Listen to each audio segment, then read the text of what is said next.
Oh yeah, so this is like this is gonna go on the YouTube channel, right? All the lessons that I do end up on the YouTube channel. So this one is no exception. It's gonna go up there. But what I'm also gonna do is we're gonna take a little bit of a different approach to this lesson at the end. For the video, after I go through the lesson, we're going to hop on over. We're gonna play some Persona 4 and we're gonna use examples from whatever we find in Persona 4. This is gonna be a hands-on learning experience. Okay? Hands-on, baby.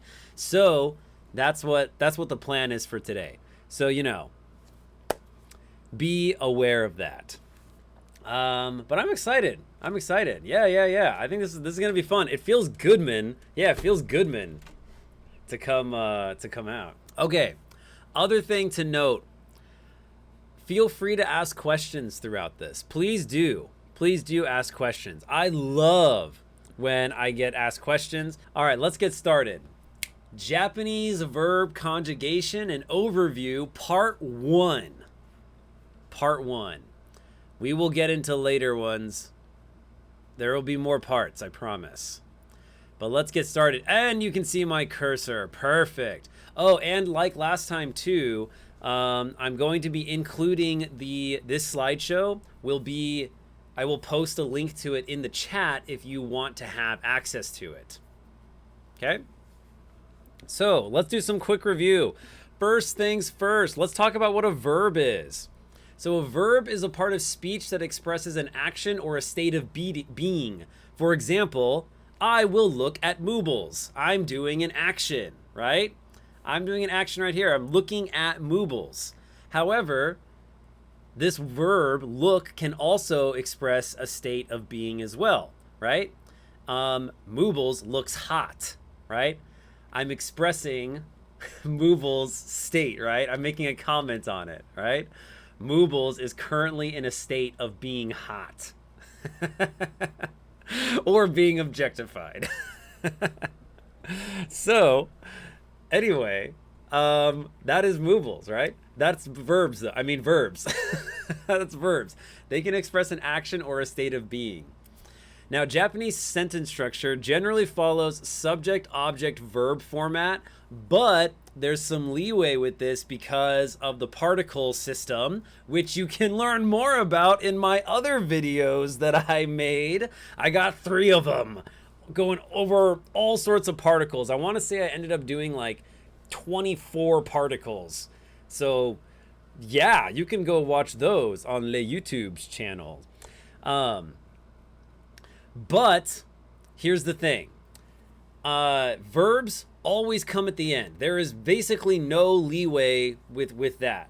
Verb comes at the end of the sentence. Or this also holds true when you're dealing with a dependent clause, okay?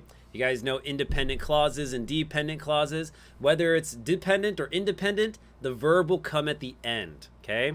So for example, if we said, party ni ittara soda o nomu, which means upon arriving to the party, or if I go to the party, if and when I go to the party, I will drink the soda, okay? So here we've got our independent clause, which is soda o nomu, drink a soda, right? Nomu, the verb, comes at the end. But with our dependent clause, if I go to the party, or when I go to the party, we still have our verb at the end of our dependent clause, okay? So whether it's dependent or independent, verb comes at the end. Now, I want to clarify that I'm not going to be talking about a couple of things, a couple of different conjugations.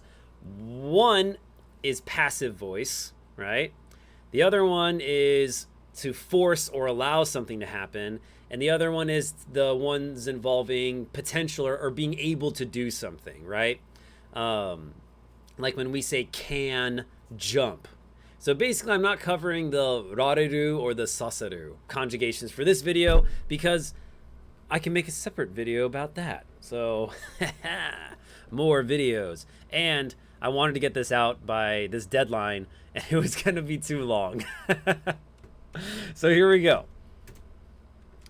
Now, the first thing that we need to talk about when it comes to verbs is the base system, okay? The basis of Japanese verb conjugation is the base template.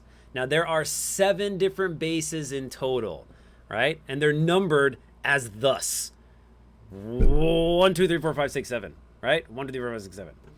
And they follow a particular pattern, especially the first 5. Sets up the conjugation, or set us up the conjugation. Yeah, it sets up the conjugation, right? Yeah. So it's like the root that you can then add conjugations to, and then you get different meanings. So you take these little roots and you put them into different bases, and they can denote different things. So different grammatical structures will use a particular base. You'll change the verb into this base and then combine it with something else, perhaps, and then it will become whatever you want it to become. So the first 5 bases are nice and simple and straightforward, because all you're doing is you are following the a, I, U, E, O pattern, which is just the vowels, right? It's just the vowels that we're looking at here. A, I, U, E, O. That's super easy. Now, I want to pay attention first to base 3, because this is our infinitive. Infinitive means it's the dictionary form of the word. So this is the unconjugated, pure blood form of the verb, right? This is what it is in its base. Sorry, I missed up. Set us up the conjugation. Oh, and all your bases are belong to us. Sorry, I missed it.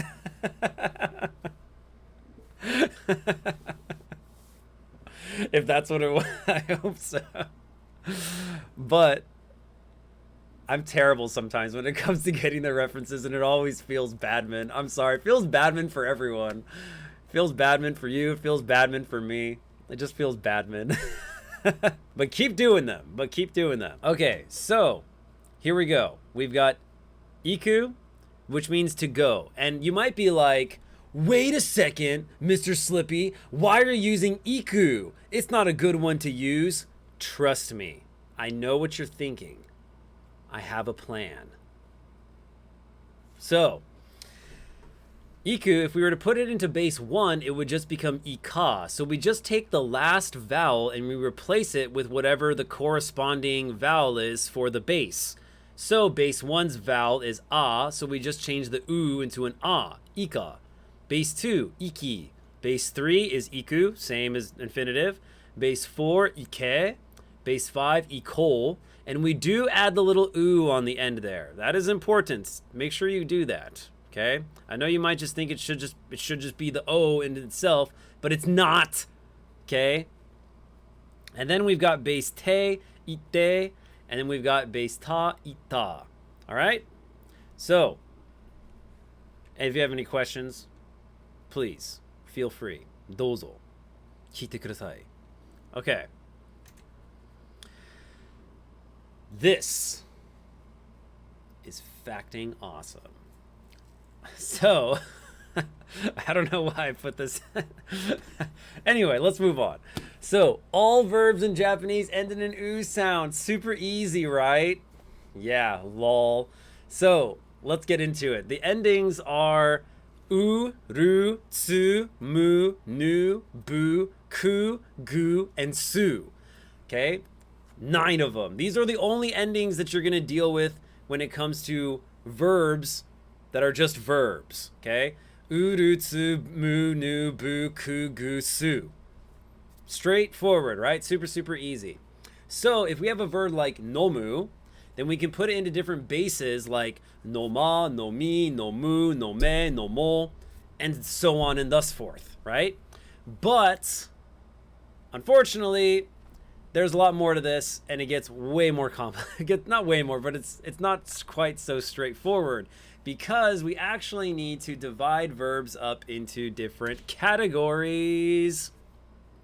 So there are 3 different categories of verbs. We have goldan, ichidan, and of course, irregular verbs. Every language has got irregular verbs in them.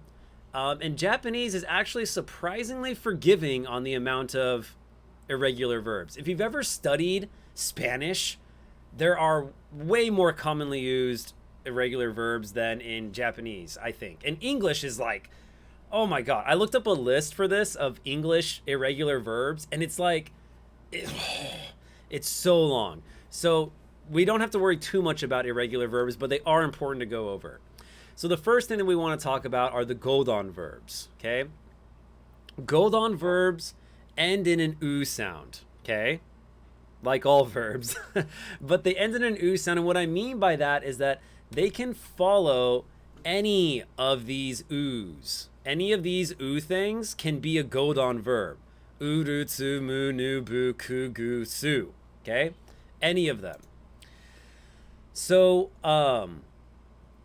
and for example, nomu before was one, and we can conjugate them into the base format that we just talked about. Godan verbs can conjugate into any of those 7 base forms, just the way that we discussed it before, okay? Now, the important thing to remember is that godan verbs keep the preceding consonant when conjugating in the first 5 bases, okay? Assuming there is one. Right? If you just have an oo, then there may not be a preceding consonant. In fact, there probably is. In fact, there almost certainly isn't. But for all these, keep in mind that the ru will become ra, right? Okay? So this is important to keep in mind, okay? They keep the preceding consonants. All right? So when they're conjugating into the first 5 bases, because it changes when you get into base te and base ta, but we will cover those. But for right now, just focus on the first five bases. Now, ichidan verbs always end in a ru. Always. Exclusively, they end in ru, okay? But the difference is that when they conjugate, the entire ru gets dropped off, not just the u sound. So a word like taberu is an ichidan verb, which means that it becomes tabenai, okay? You drop the entire ru to add on whatever you want to eat. So taberu means to eat, tabenai means to not eat. And this is the base 1 version of that, because this rule only applies to bases 1 and 2, okay? Where you drop the whole ru, okay? Which is a and e, okay? The a and e bases, remember here? We have a and e. That rule only applies to those 2, so keep that in mind. Don't get tripped up by that. Now, base 3 is easy. It's just the infinitive. Base 4 is the same as godan. So if you wanted to say, put taberu into base 4, you would say tabere, okay? Because that's the e sound for base 4.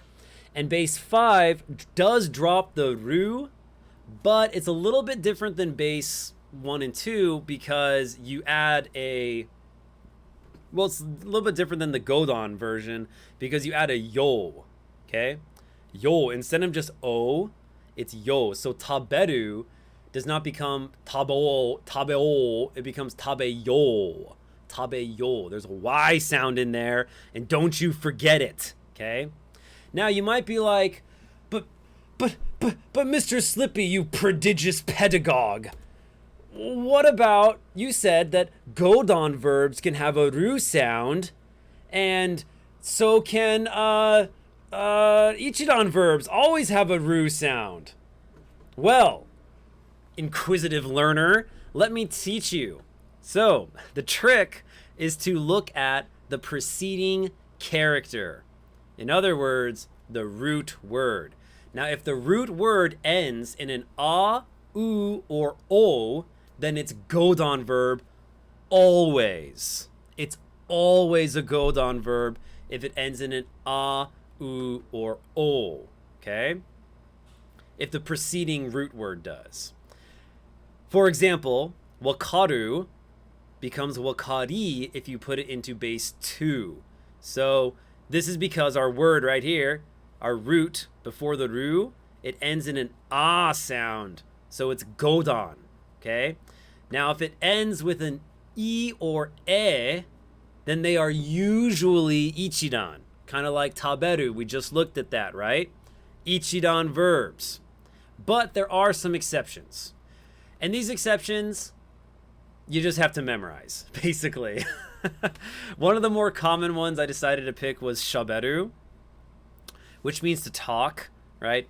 You might know hanasu, which also means to talk. Shaberu is also means to speak, to, I don't know, loquate, if that's a word. If loquate is a word, then sure. Shaberu,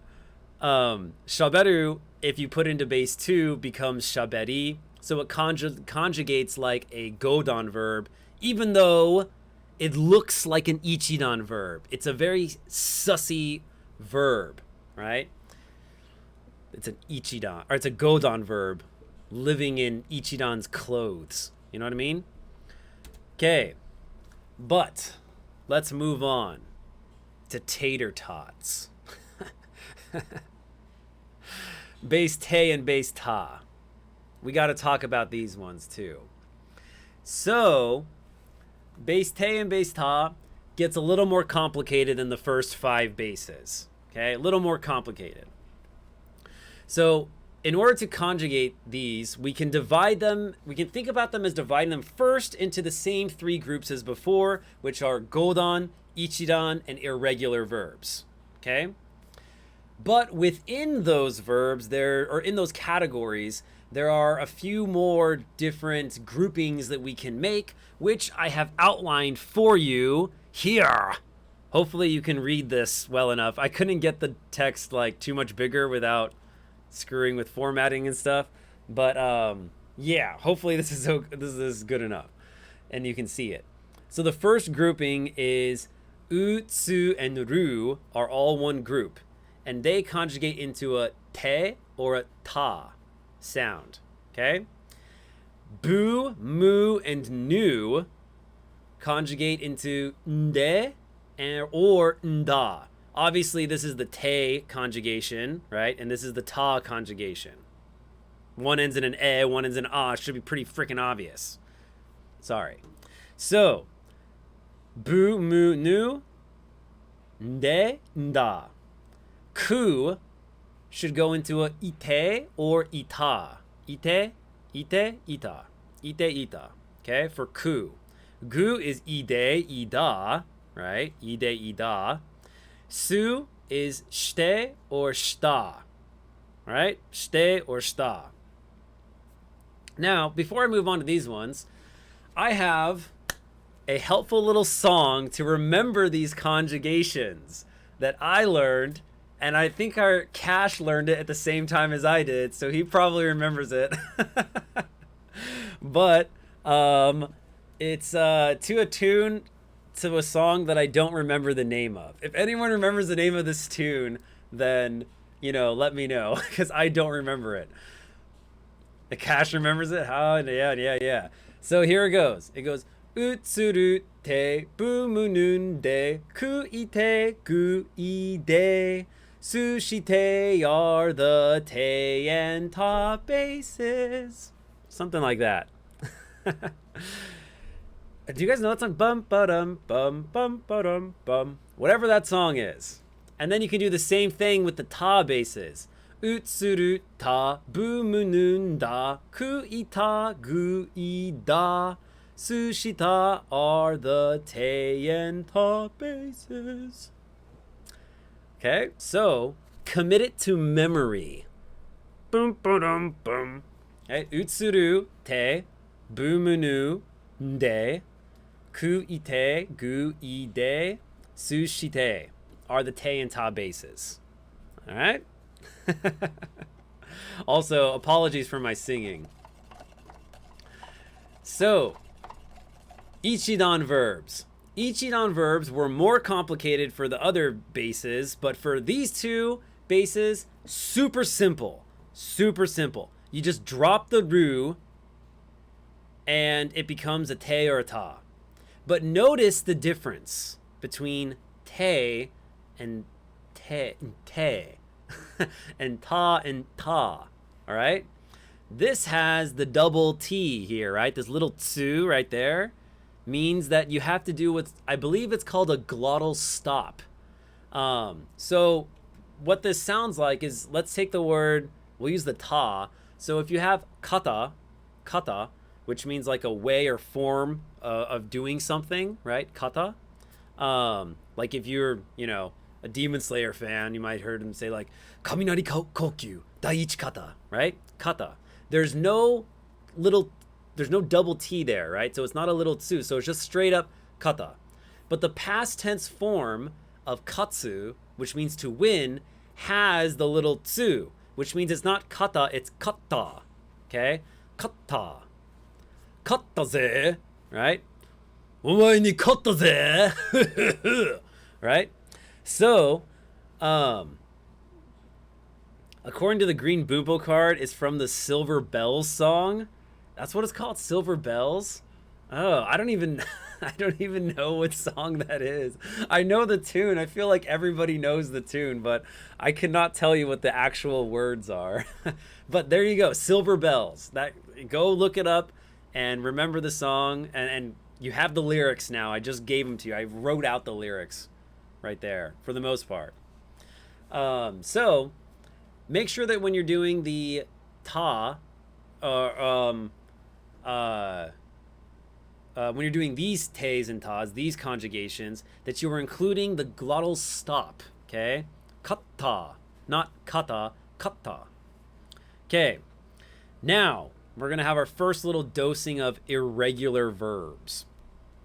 Irregular verbs, I mean, they are the honey badgers of linguistics, right? They don't care, they just do whatever they want.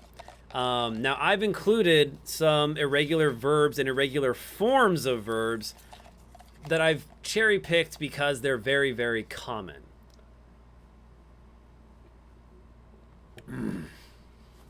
Umai. So, the first one is suru. Suru means to do, okay? Suru. And it generally becomes, I should have included this, but in most of the bases that it conjugates into, it becomes she, right? Or it becomes like shiol, right? It kind of almost conjugates like an ichidan verb. But actually maybe basically, well, not quite, because the first one's a little wonky. But yeah, for base te and base ta, it becomes shite and shita, which is a little confusing because, as you can see here, it conjugates the same way as a godan verb, even though by all the rules I just told you, this makes zero sense. But it is what it is. ちょっと待って。Cash. まだその緑文法 card 持ってる? You still have that green Bunpo card? After all these years? That's impressive. I just realized that. I was like, wait a second, he still has it? You still have it? That's awesome. Okay, next one, moving on, is kuru, which means to come. Mochiron, nice. So kuru, it conjugates as kite or kita. Kite, kita. Inai, this is the negative form of iru. Now, iru and aru are words that are very, very closely related. They both mean basically to be or to have. Well, aru can kind of be to have, but it kind of means to be. But it's a little bit different than like des. But maybe I'll talk about that because I kind of was thinking about the differences, so I kind of have an idea in my head. But maybe for a bit later. So anyway, the negative forms of them conjugate a little bit differently when they are in base te and base ta. So inai, which is the negative form of iru, conjugates to inakute or inakatta with a little tsu there, inakatta. So inakute, inakatta. Whereas nai, which is the negative form of aru, which aru and iru are very similar, like we said. Iru is for like people. It means like the people or living things that exist. and aru is for inanimate objects. So animate objects, inanimate objects. There you go.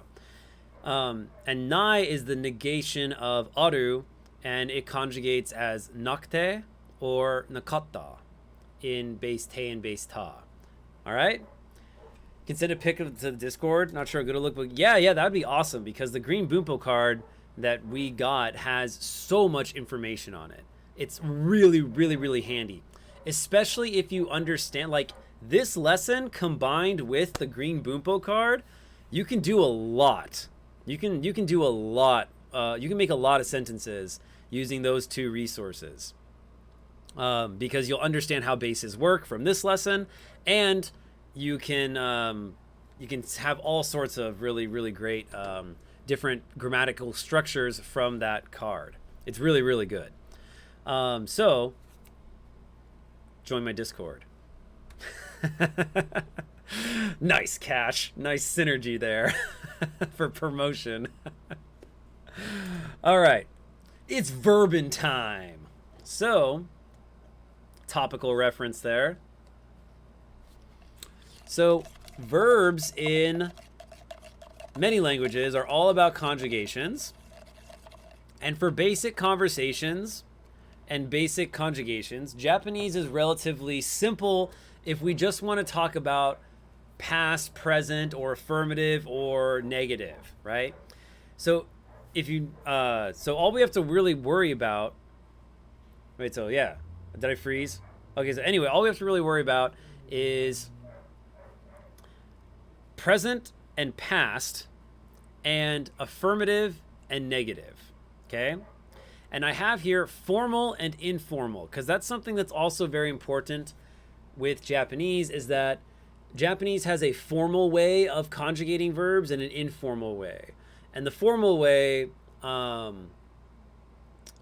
is sometimes called polite, and informal is called impolite. And I honestly really, really don't like that terminology because it makes this side of the aisle, right? It makes the informal side sound like it's rude. Like when I think of impolite, I think of it being that you're being rude. But really, it doesn't mean you're being rude. It just means you're not being formal when you're talking to someone. Now, that can be rude in certain situations, certainly in Japan. In particular situations, like if you're talking to your boss or if you are like working at a business and you're talking to a customer, using the informal versions would be considered impolite.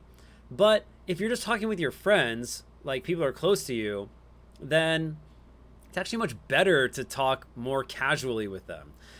Short experience of when I lived in Japan. So a friend of mine, right, that I was spending a lot of time with, Japanese guy, he actually said that it was uncomfortable speaking to me in Japanese for him because I was constantly speaking very formally.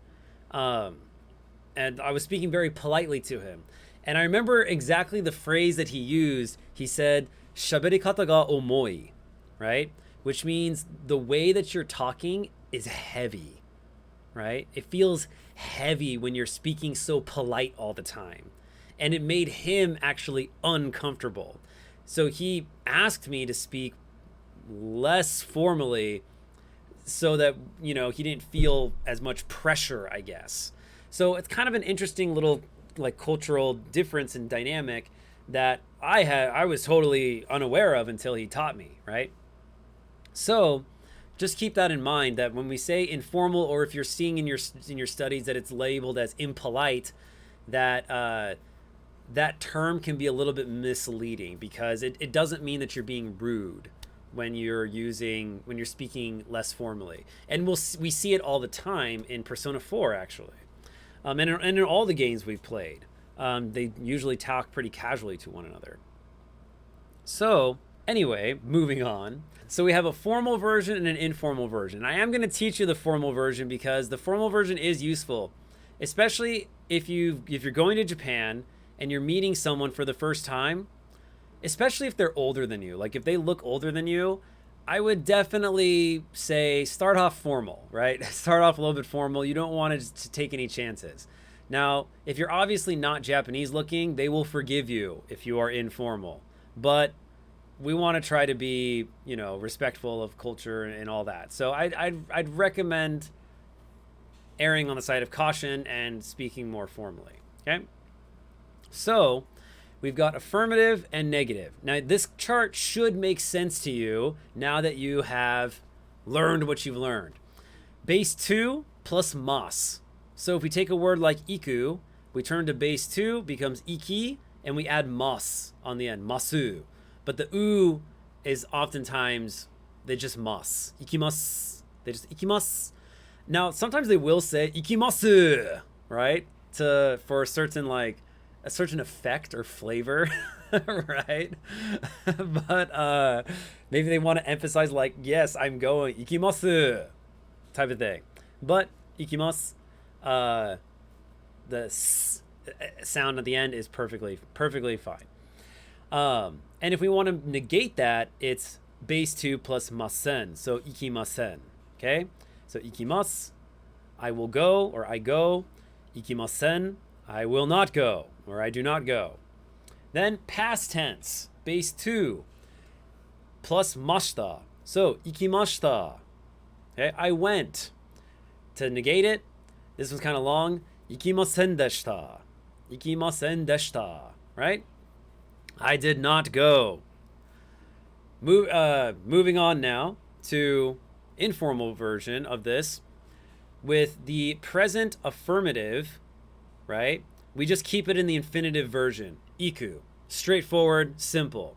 If we want to negate that, we go base 1, so ika, and we add a nai on the end. Ikanai. Okay? Ikanai. And if we want to go past affirmative, then we do base ta, so ita. But wait, Mr. Slippy, you eccentric genius, you might be saying. Didn't you tell me, wait, right here, that if it ends in a ku, it should be ite. We should drop the ku and have an ite sound, right? Didn't you say that? Well, I did say that, but I also said I had a purpose for using iku in this. Iku is another very common verb, and it is slightly irregular. It's only a little irregular, but it is important to note. It's slightly irregular. Its ta and te bases conjugate like a godon verb, even though it kind of seems like it should be ichidan verb, right? Actually, now that I'm thinking about it, it conjugates exactly like a godon verb. It is a godon verb. It's a godon verb, even though the preceding root version is an e, which you would think that's ichidan because that's what I said. Even though I said that, this one is irregular, right? So it conjugates a bit differently than you might expect it to because it's a godon verb, even though it looks like an ichidan verb. So its base ta is ita instead of like ita. So it's ita instead of ita. Okay? And then if we want to change it into past negative, we do base 1 plus nakata. Okay? So this would be ikanakatta. I did not go. Okay? Questions? 質問したい人はいます? No? Okay, cool. Moving on. But what about the future, you might be saying? Good news, everyone! There isn't a conjugation for future tense in Japanese. Whoa! Crazy, right? So, a lot of it is just done by context, right? So, if it's obvious that you're talking about something that's happening in the future, you don't need to establish that time frame, right? So it's a lot of it is context. But there are ways of indicating that something will verb in the future. Okay? We will verb in the future. For example, you can use words that establish a timeline, such as toki, right? Which means when. Right? Toki, it can mean time as well, right? But when it's used like with toki ni, it means when, okay? Or if you're talking about intent, which you can use as tsumori, right? Which tsumori means that you intend to do something. So if you say iku tsumori, it means that I am intending on doing something, right? Iku tsumori. I'm intending on going in this case. Iku tsumori. Iku tsumori. I'm intending on going. Okay? So obviously if you're intending to do something, it means you haven't done it yet, right? So in that way, you can establish that you're going to be doing something in the future. Furthermore, if you want to emphasize that you are like mad in the present form, right? You're like really in the present, then there is a way of doing that. There is the progressive tense, right? Or continuous tense, whatever you want to call it. I think it's called the progressive tense. But the progressive tense, which would be like I'm going, right? Which you could use by using base te plus iru. So iteiru would be I am going right now. Or shiteiru would be I'm doing it right now, right? Tabetteru, I'm eating right now. So you can, there are ways of establishing a timeline, but they don't have a specific conjugation for future tense, which is pretty cool, if you ask me. It's weird to think that like there's a language that just exists where they don't have it. Like they don't use it. They don't need it. They don't need it, right? Whereas with English, I guess we don't have like a conjugation either. We use helping verbs, right? We use helping verbs to say like I will do something. Where do you find Japanese vocab? That's a great question. You can find Japanese vocab all over the world, Tomato-y. In your books, on the internets. Sorry, that's a very terrible answer.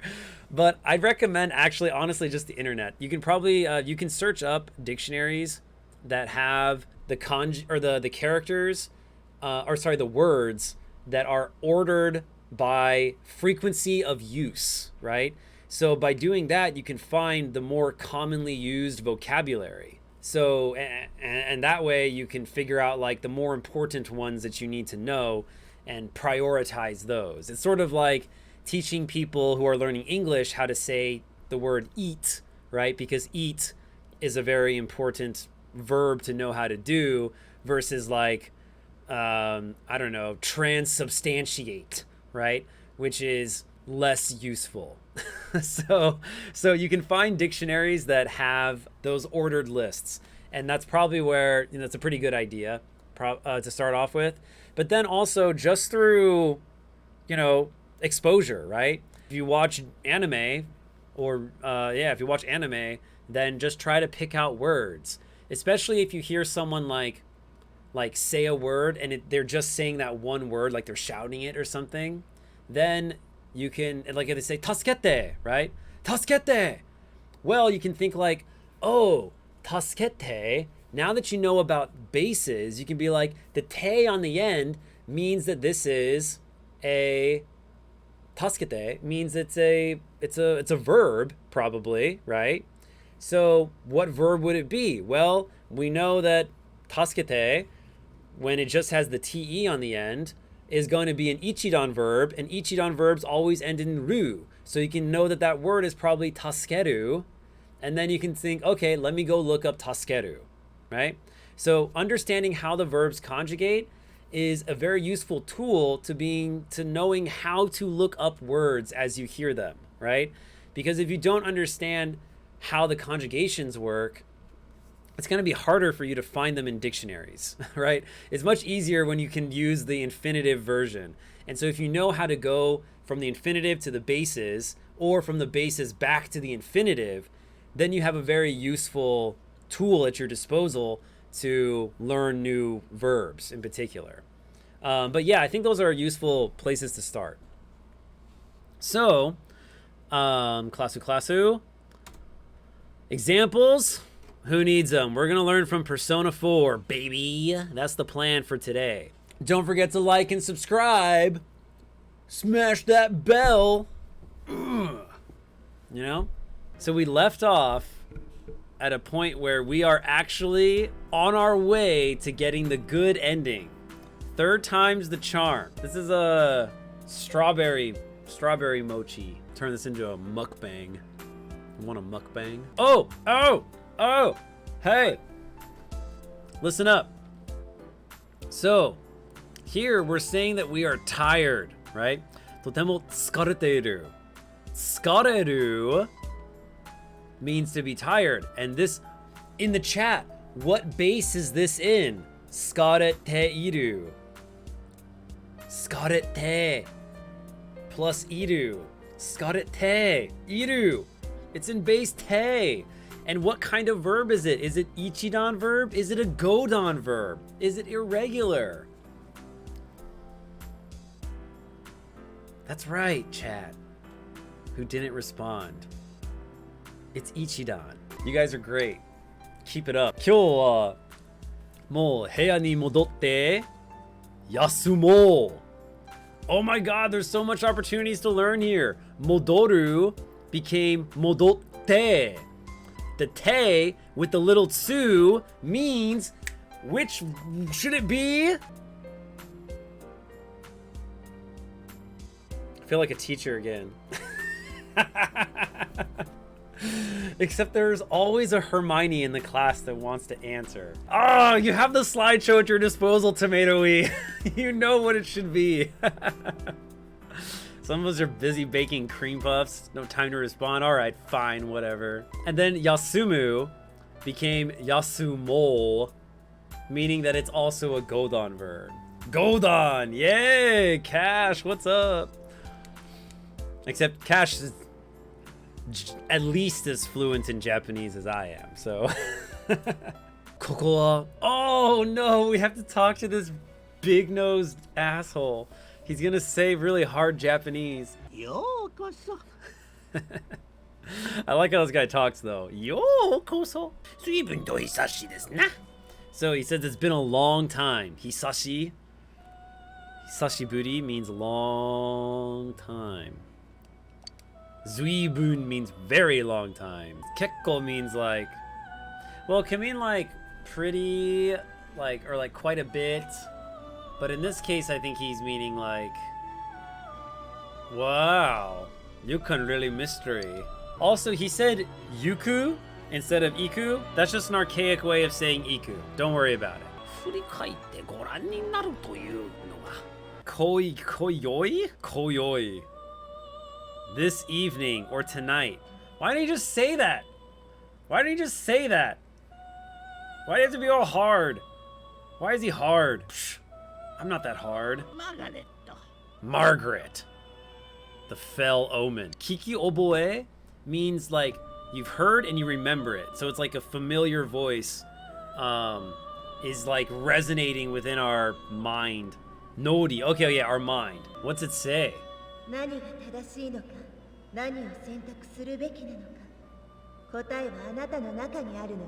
Whoa!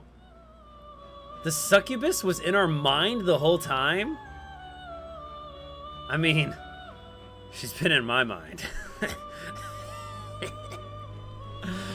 So, anyway. So she's saying what is correct, or what is right. 何が正しいのか、何を選択するべきなのか. So sentaku means decide.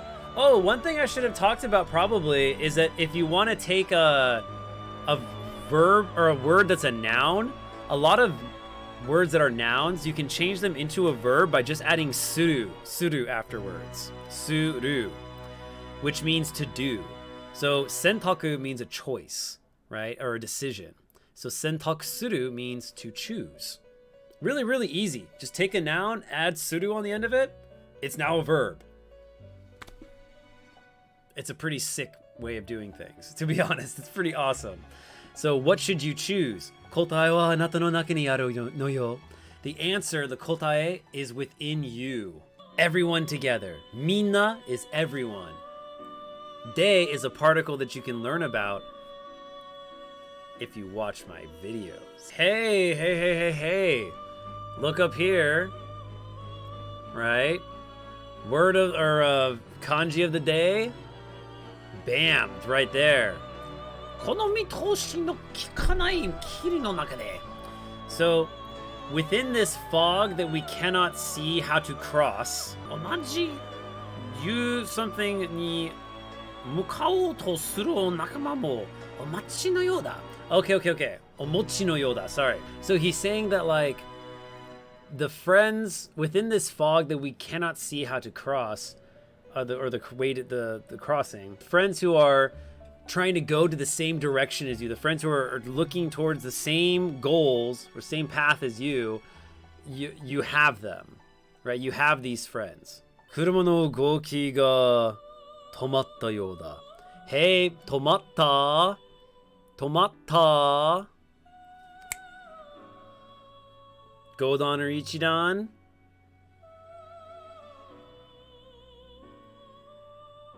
It's Godan. Yeah. 止まった. The little two. 残された時は多くはございませんが、こうした糸満には価値がありましょう。What did he say? Oh, it's Hima. But because this guy sucks, he's saying an archaic version of it. Hima just means free time. Right? It just means free time, a day off. Or it can be a firing someone or divorcing one's spouse. Okay, so she's saying people, everyone, are like the water in a flowing river. Nagareru kawa no mizu no yoni, right? We're on one path. Even though we are on one path, this is taeru, which means to like endure, I think, right? Taeru? To die out. Oh, or to cease or be to stop or to be stopped. A different taeru. My mistake. So, taeru. So taezu, you put it into base 1, I think. So yeah, omawazu. Yeah, so base 1. So it's an ichidan verb because you drop the ru. Taezu, so without dying out or without stopping, henka shi nagara susumu mono. So susumu is to progress forward. Henka suru is to change. That's right here. Henka suru. And henka shi nagara means that you are doing it while you're doing something else. So the shi nagara means that the nagara means it's happening while something else is happening. They're concurrently happening. Henka shi nagara susumu mono. Oh, thank God we're out of that. So Risei and them have gone into the television to see if he decided to return home to the other world. Mini iku is really cool because mi comes from miru, which means to see, and iku means to go, right? So if you say mini iku, it means to go and see, just like we would say in English, right? I'm gonna go see. I'll go and see. Mini iku yo. Yeah, let's go see. Look at this bullshit right here. So this is some lore from the channel. This is some channel lore, right? I told a story a while back about how, so this is sakuya, which means last night. So I told a story about how like when I was in Japan, I one time said, I was just talking to someone, a Japanese dude, and I said, sakuya, right? I said like, oh, last night. And they were like, sakuya? What? And I was like, what? Sakuya, it means last night. And they were like, yeah, but nobody ever uses it. Nobody ever says sakuya, right? They always say kino no yoru. Kino meaning yesterday and yoru meaning that evening. So kino no yoru meaning yesterday night, like yesterday's evening. So I told this story and I was like, Moobles, it's not a thing they ever use. They never say sakuya. They always just say kino no yoru. And then literally like 10 minutes later, we came across in Persona 4 sakuya. It was right there. I was so confident of like, yeah, they never say sakuya ever. It's always kino no yoru. And then sakuya. Yeah, he'll come back, and if he doesn't come back, he doesn't come back. I don't know. What do you fucking want me to do? He'll come back. Maybe he won't. Maybe he will. He's like a cat, you know? He's like an outdoor cat. You just let him on his way. And, you know, if he returns, he returns. If he, you know, coyote gets him or whatever, it's life. I don't know. Which actually would be tragic. If I had a cat, that would be really, really heartbreaking, I'd imagine. But, you know. But if it's Kuma, then it's whatever. Let's start rethinking the case. Kangai naosu. I like this word because naos means to, or nauru, or naos means to fix. And kangaeru means to think, right? So it's to fix your way of thinking. Kangai naosu means to rethink something. So I like that. I like that way of word building. Oh, this is a screwed up word. Okay, so hanashi, right? Or hanashi, it can be hanasu, right? Which hanasu is a verb.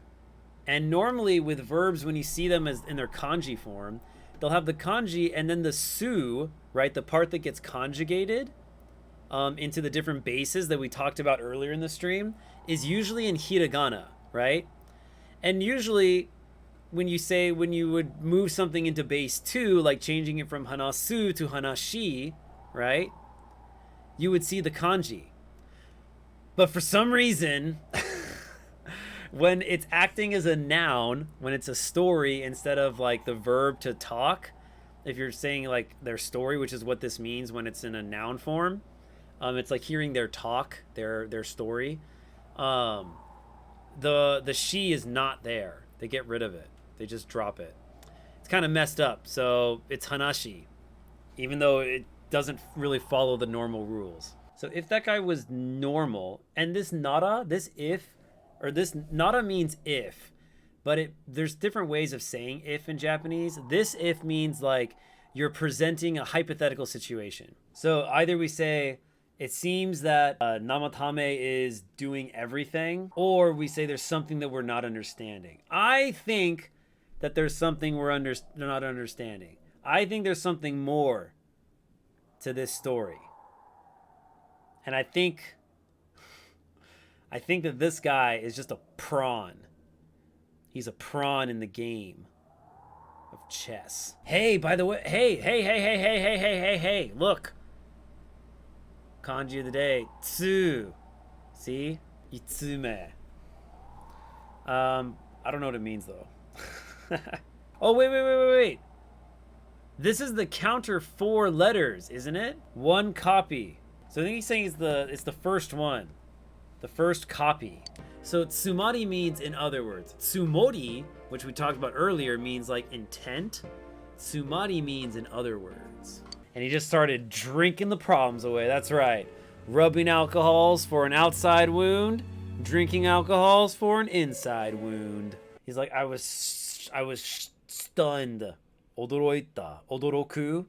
Remember ku, when you put it into ta form, becomes odoroita, right? So this is the informal version of the past tense affirmative of odoroku is odoroita. Drop the ku, add ita. Godon verb power. Pretty cool, right? Odoroku. 夢なんかじゃない。本当に真由美からの SOS だったんじゃないか。 He's like, maybe that wasn't a dream. That was actually Mayumi saying an SOS. SOS, please someone help me. It's not healthy for me to feel this. Why are you all making this hard? This kid would become the Gisei. So Gisei can mean like it can mean a sacrifice, but it can also mean a victim. So that she would be the next victim. He threw them in with a bunch of monsters more deadly than humans to save them. He sure did. That is depressed, disgraced politician adulterer logic, I guess. 165 hours, baby. Not bad. 165 hours to beat this game. Sick. We got a long ways to go still.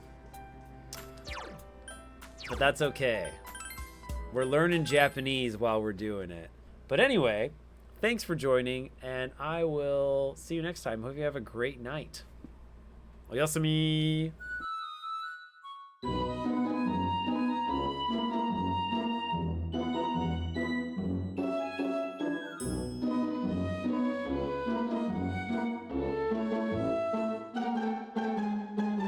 So yeah, I was doing these last summer because I had more time, because they take quite a while to put together, you know? There's lots of research involved, and you know, I have to make slides and tables this time, sort of thing. It's actually not that much work, I guess, but I just I'm so busy doing other stuff, you know? I don't really like think about it and just don't get off my ass and do it, you know what I mean? But we're doing it today. Oh god, that's cold. Is hajimete no otsukai a common thing in Japan or something? I don't think so. I don't know. Like, I don't know if it's a common practice or something, but it's a badass show. It might be a thing, like your first task, your first debt to society, but. Also, I'm using a chopstick as a stirring mechanism. Yes, I do like my drinks chou sumitai. I love that. Hajimete no otsukai satsujin jiken? What? What? The case of the murderer's first errand? That's the name of the episode? The case of the murderer's first errand, or the first murder's errand. Murderer's errand. That's pretty cool. That's pretty dope. Nice.